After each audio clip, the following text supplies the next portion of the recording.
ফেনীর ফুলগাজী উপজেলার শ্রীপুর গ্রামে বাবার বাড়িটা আজও ঠিক আগের মতোই আছে।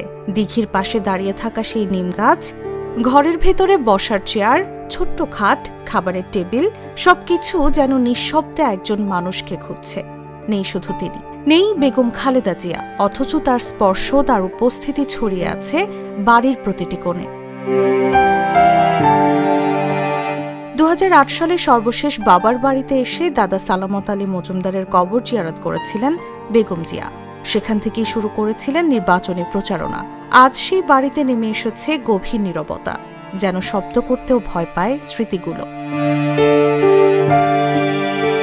পরিবারের সদস্যরা জানালেন, খালেদা জিয়ার বড়দের প্রতি ছিল অগাধ শ্রদ্ধা আর ছোটদের জন্য অফুরন্ত স্নেহ। একজন প্রধানমন্ত্রী হয়েও তিনি ছিলেন আশ্চর্য রকম সাদাসিধে। বাড়ির পাশের দিঘির মাছ ছিল তার প্রিয়। 1991 সালে নির্বাচনের পর হেলিকপ্টার থামিয়ে দিঘির মাছ সঙ্গে নিয়ে ঢাকায় ফিরেছিলেন তিনি। সে গল্প আজও চোখ ভেজায়। গ্রামের মানুষের ভাষায় তিনি শুধু একজন নেত্রী নন, ছিলেন এই মাটির সন্তান।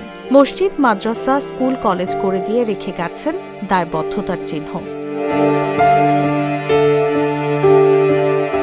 আজ ফেনীর আকাশ ভারী। বাবার বাড়ির প্রতিটি ধূলিকণায় মিশে আছে তার নাম। স্মৃতি আছে সর্বত্র, নেই শুধু খালেদা জিয়া। নিউজ ডেস্ক, জাগো নিউজ।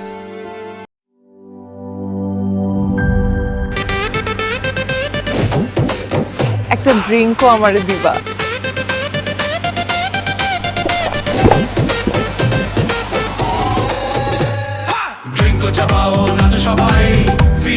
ড্রিঙ্কো হাতে তোমার বিয়ের, হলুদের অথবা রিসেপশনের নাচের ভিডিও #ড্রিঙ্কো দিয়ে শেয়ার করে জিতে নিতে পারো সিঙ্গাপুর হানিমুন ট্রিপ।